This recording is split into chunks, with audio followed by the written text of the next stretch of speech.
Hello viewers, আসসালামু আলাইকুম। Welcome to my channel. সবাইকে স্বাগতম। আজকে আমি চলে আসছি আপনাদের কাছে 4 রকমের ভর্তার রেসিপি নিয়ে, একদম লোভনীয় ভর্তার রেসিপি নিয়ে। রেসিপিগুলো দেখে আপনারা আমাকে কমেন্টে জানাবেন কেমন হয়েছে। প্লিজ ভালো লাগলে লাইক, শেয়ার এবং সাবস্ক্রাইব করবেন। তো চলুন চলে যাই। এখন আমি প্রথমে ডিমের ভর্তাটা তৈরি করে নিই। তো এখানে আমি 2টা ডিম নিয়েছি। ডিমগুলোকে আগে ভেঙে নেব ভালো করে। আমি যখন ডিমেরই ভর্তা করব তখন ডিমগুলো তো ভাঙতেই হবে, তো ভেঙে নিলাম।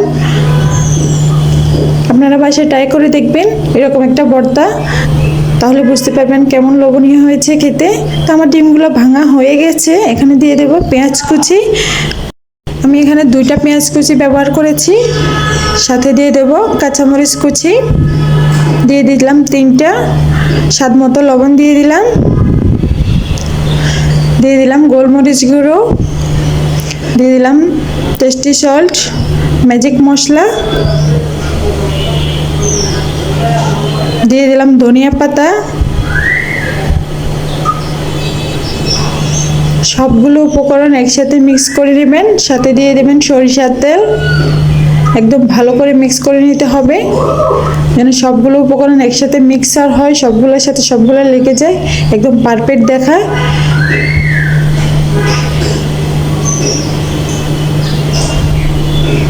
তো আমার মেখে নেওয়াটা হয়ে গেছে। এবার দিয়ে দেবো আরেকটু সরিষার তেল, তাহলে গ্রানটা আর একটু ভালোই আসবে। সরিষার তেল না দিলে কিন্তু ভর্তার আসল রূপটাই হয় না। তো এইভাবে পরিবেশন করতে পারেন। আমার ভর্তাটা প্রায় রেডি হয়ে গেছে। দেখুন কেমন লোভনীয় হয়েছে, দেখতে একদম পারফেক্ট দেখা যাচ্ছে। দেখে কিন্তু জিভে পানি চলে আসছে। আপনারা চাইলে এরকম একটা ট্রাই করে নিতে পারেন। সাথে দিয়ে দিলাম 2 টেবিল চামচ সস, টমেটো সস। ভর্তাটা জাস্ট জমে যাবে। এরকম করে একবার ট্রাই করে দেখতে পারেন আপনারাও। যদি কখনো খেয়ে থাকেন বা না খেয়ে থাকেন তাহলে একবার ট্রাই করে দেখেন এভাবে। ভিন্ন রকম, ভিন্ন ধরনের, ভিন্ন স্বাদের রেসিপি। প্লিজ ভালো লাগলে লাইক, শেয়ার এবং সাবস্ক্রাইব করবেন নিত্য নতুন ভিডিও পাওয়ার জন্য। এবার চলে যাবো আমি আরেকটা ভর্তা রেসিপি নিয়ে। আপনারা কি দেখে বুঝতে পারছেন এটা কিসের ভর্তা? দেখে কিন্তু জিভে পানি চলে আসছে, একদম লোভনীয় দেখা যাচ্ছে। দেখে খেতে ইচ্ছে করতেছে। এমন একটা রেসিপি ভর্তা হলে তাহলে আর কি দরকার হয়। তা আমি এখানে নিয়েছি বেগুন, 2টো বেগুন কেটে নিয়েছি।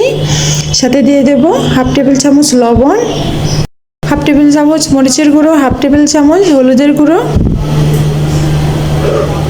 দিয়ে দেব হালকা লেবুর রস। লেবুর রসটা দিয়ে দেবেন, তাহলে সেন্টটা একটু ভালোই আসবে। তো আমি এখানে একটা কড়াই নিয়েছি, কড়াইতে হালকা পরিমাণে তেল দিয়ে দিয়েছি। দিয়ে আমি বেগুনগুলোকে একটু হালকা আছে ভেজে নেব। একদম সুন্দর করে হালকা আছে ভেজে নিতে হবে। তো আমার বেগুনগুলো ভেজে নেওয়া হয়ে গেছে। দেখুন একদম সুন্দর একটা কালার হয়েছে। এরকম করে আপনারাও ভেজে নিতে পারেন। তো আমি আবার কড়াইতে একটু তেল দিয়ে দিলাম। সাথে দিয়ে দিলাম 3টা শুকনো মরিচ। বেগুন ভর্তাতে শুকনো মরিচ না দিলে জাস্ট জমে না। তো আমি মরিচগুলোকে একটু ভেজে নিয়েছি। এবার আর একটু তেল দিয়ে দেব পেঁয়াজ কুচি। পেঁয়াজ কুচিগুলো একটু ভেজে নেব। সাথে দিয়ে দেব লবণ 1/2 টেবিল চামচ। পরিমাণ মতো আপনারা লবণ দিতে পারেন। আমার পেঁয়াজ কুচিগুলো ভাজা হয়ে গেছে। সাথে দিয়ে দেব ধনিয়া পাতা। সবগুলো উপকরণ আমি একটা প্লেটে নিয়ে নিয়েছি। এরপর আমি সবগুলো উপকরণ ভেঙে রাখবো। তো আমি এখানে মরিচগুলো কুচি কুচি করে নিয়েছি।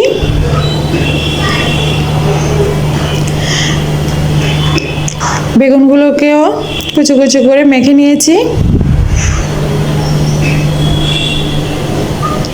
সাথে দিয়ে দেব যে পেঁয়াজটা ভেজে নিয়েছি, ওইটা দিয়ে দেব। পেঁয়াজটা আপনারা যদি এমনি দেন তাহলে কিন্তু গ্রানটা একদম ভালোই আসবে না। ওই জন্য আমি একটা পেঁয়াজগুলোকে একটু ভেজে নিয়েছি, তাহলে একটু গ্রানটা ভালো আসবে। সাথে দিয়ে দেবেন সরিষার তেল আর ধনিয়া পাতা, জাস্ট জমে যাবে। এরকম একটা ভর্তা হলে তাহলে কি আর মাছ মাংস দরকার হয়? এটা দিয়ে এমনি খাওয়া যায় ভাত। দুপুরবেলা কিন্তু 1 প্লেট ভাত এমনিতেই নিমিশে শেষ করতে পারবেন এরকম একটা রেসিপি তৈরি করে। দেখুন কতটা সুন্দর একটা লোভনীয় দেখা যাচ্ছে। এরকম একটা ভর্তা যদি তৈরি করেন তাহলে কি আর দরকার হয় মাছ মাংসের। তো আর দেরি না করে এক্ষুনি চলে যান, এক্ষুনি ভর্তাটা বানিয়ে ফেলুন। আর ভালো লাগলে লাইক শেয়ার করবেন আর আমাকে কমেন্টে জানাবেন কেমন হয়েছে ভর্তাগুলো। সব ভর্তার রেসিপি কিন্তু আপনাদের সাথে আজকে শেয়ার করব আমি, 4টা রেসিপি শেয়ার করতেছি। প্লিজ ভালো লাগলে লাইক করে দেবেন। আমার ভর্তাটা রেডি হয়ে গেছে, এভাবে পরিবেশন করতে পারেন। চলুন এবার আরেকটা রেসিপি নিয়ে আপনাদের সাথে হাজির হয়ে গেছি। দেখুন এই ভর্তাটা তো জাস্ট দেখে ভালো লাগছে, এমন ভালো লাগছে খেতে মন চাইতেছে, এমন লোভনীয় একটা ভর্তা, চিংড়ি শুটকির ভর্তা। তো আমি এখন চিংড়ি শুটকিগুলোকে একটু চেখে নেব। একটা কড়াইতে চেখে নিয়েছি চিংড়ি শুটকিগুলোকে। দেখুন চিংড়ি শুটকিগুলো চেকে নেওয়া হয়ে গেছে। এবার আমি কড়াইতে তেল দিয়ে দিয়েছি, দিয়ে মরিচগুলো একটু ভেজে নিচ্ছি, শুকনো মরিচ। তো আমার মরিচগুলো ভাজা হয়ে গেছে। এখন চিংড়ি শুটকিগুলোকে আমাকে ভাঙতে হবে, নাহলে কিন্তু মজাটা হবে না। আমি একটা গ্লাসের সাহায্যে ভেঙে নিয়েছি, কারণ হাতে কাটা ফুটে যাবে, তাই আপনারাও গ্লাসের সাহায্যে ভেঙে নেবেন। এরপর আমি মরিচগুলোকে ভেঙে নিয়েছি গুঁড়ো গুঁড়ো করে। সাথে দিয়ে দেবো পেঁয়াজ কুচি। এখানে কিন্তু আমি আস্ত পেঁয়াজ ব্যবহার করেছি। চিংড়ি শুটকির সাথে এই পেঁয়াজটা জাস্ট জমে যাবে। সাথে দিয়ে দিলাম হালকা পরিমাণে লবণ আর শুকনো মরিচগুলোকে একসাথে মেখে নেব। সাথে দিয়ে দেবো চিংড়ি শুটকি। সবগুলো উপকরণ একসাথে মেখে নেব, ভালো করে মেখে নেবেন। এরপর এখানে দিয়ে দেব সরিষার তেল, 2 টেবিল চামচের মতো সরিষার তেল দিয়ে দেবেন। তারপর আবার একটু মেখে নেবেন। সরিষার তেল না দিলে কিন্তু শুটকি ভর্তা জমবে না। তো আমার সরিষার তেল দেওয়া হয়ে গেছে। এখন আমি ধনিয়া পাতা কুচি দিয়ে দিলাম। সবগুলো উপকরণ একসাথে আবার ভালো করে মেখে নিলাম, জাস্ট জমে যাবে। এই রেসিপিটাও ভর্তা মানেই তো ভর্তা, সরিষার তেল ধনিয়া পাতা এগুলো না হলে কি ভর্তাটা জমে? তো এইভাবে পরিবেশন করতে পারেন চিংড়ি শুটকির ভর্তা। একদম লোভনীয় হয়েছে, স্বাদে স্বাদ। আর এরকম একটা ভর্তা যদি থাকে তাহলে তো আর কোনো কিছুরই দরকার হয় না। বাসায় যদি একেবারে কিছুই না থাকে তাহলে এরকম একটা ভর্তা করে আপনি খেয়ে নিতে পারেন। চিংড়ি শুটকির এই ভর্তাটা কেমন হয়েছে আপনাদেরকে দেখিয়ে দিচ্ছি। দেখুন একদম পারফেক্ট একটা ভর্তা হয়েছে। আপনারা ট্রাই করলে বুঝতে পারবেন কেমন হয়েছে। তো চলুন এবার যাই আরেকটা ভর্তা রেসিপি নিয়ে। আপনারা কিন্তু আলু ভর্তা অনেকবারই খেয়েছেন, কিন্তু আজকে আমি আপনাদেরকে দেখাবো ফ্রাই আলু ভর্তা। ফ্রাই আলু ভর্তাটা জাস্ট জমে যাবে। তো চলুন দেখিয়ে দিই কীভাবে করতে হবে। তো আমি এখানে নিয়েছি 3টা আলু সিদ্ধ করে নিয়েছি। সিদ্ধ করে এগুলোকে একটু কষলিয়ে নেব, ভর্তা করে নেব চেপে চেপে। আমার মাখাটা হয়ে গেছে আলুটা। এবার আমি একটা কড়াইতে তেল দিয়ে দেব। আমি কিন্তু আলু ভর্তাটা ফ্রাই করে দেখাবো আপনাদেরকে আজকে।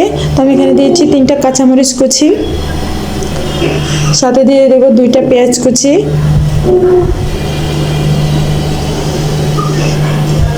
দিয়ে এগুলোকে একটু ভালো করে বাদামি কালার করে নেব। সাথে দিয়ে দেবো পরিমাণ মতো লবণ, দিয়ে দেবো গোলমরিচ গুঁড়ো,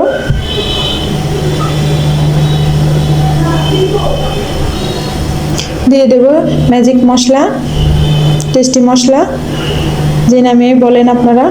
এটা দিলে স্বাদ আর একটু বেড়ে যাবে, ওই জন্য দিয়েছি, আপনারা দিতে পারেন।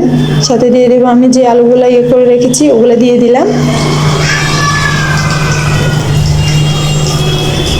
তো একটা চামচের সাহায্যে আপনারা সবগুলো উপকরণ মিক্স করে নেবেন। আমি যেভাবে করছি আপনারা এইভাবে ঠিক করে নিতে পারেন। চামচটার সাহায্যে সবগুলো উপকরণ মিক্স করে নেওয়া হয়ে গেছে। এবার ভর্তাটাকে আপনি রুটির শেপে নিয়ে আসবেন, তাহলে দেখতে ভালো লাগবে, ভালো দেখাবে, আর 2 পিঠ একদম সুন্দর পারফেক্টভাবে হয়ে যাবে। দেখুন অপর পিঠটা কেমন হয়েছে, একদম পারফেক্ট একটা কালার হয়েছে। এখানে দিয়ে দেবো আমি ধনিয়া পাতা কুচি। যে কোনো ভর্তার মধ্যে যদি ধনিয়া পাতা না দেওয়া হয়, সরিষার তেল ধনিয়া পাতা না দেওয়া হয়, তাহলে ভর্তার মজাটাই হয় না। তো আমি এখানে ধনিয়া পাতাটা দিয়ে দিয়েছি। কালারটা জাস্ট জমে যাচ্ছে, একদম পারফেক্ট দেখা যাচ্ছে। তো এবার আমি এই পিঠটাকে উল্টিয়ে দেব। 2 পিঠটাকে উল্টিয়ে উল্টিয়ে আমি ভেজে নেব, ফ্রাই করে নেব। দেখুন কেমন হয়েছে, আমি উল্টিয়ে নিয়েছি, একদম কালারটা জাস্ট জমে যাচ্ছে। 2 পিঠ কিন্তু আমার হয়ে গেছে। এবার আমি পরিবেশন করব। কেমন দেখা যাচ্ছে দেখুন, কমেন্টে জানাবেন কীরকম হয়েছে। আপনারা বানিয়ে তাহলে আমাকে কমেন্টে জানাবেন, লাইক শেয়ার এবং সাবস্ক্রাইব করে দেবেন ভালো লাগলে। দেখুন কেমন হয়েছে, একদম ফ্রাই আলু ভর্তার রেসিপি হয়েছে, একদম পারফেক্ট দেখা যাচ্ছে। এরকম একটা ভর্তা যদি থাকে বাসায় তাহলে আর কি বা দরকার হয়। একদম পারফেক্ট রেসিপি হয়েছে। আপনারা যদি এভাবে না খেয়ে থাকেন তাহলে একবার হলে এভাবে ট্রাই করে দেখতে পারেন, খেয়ে নেবেন। আসলে আমার ভর্তাটা অনেক মজা হয়েছে, অনেক টেস্টি হয়েছে। আপনারা যদি বাসায় না তৈরি করেন তাহলে বুঝবেন কিভাবে। তো আমি আজকে আপনাদেরকে চারটা ভর্তা রেসিপি দেখিয়ে দিয়েছি। আজকের জন্য আল্লাহ হাফেজ।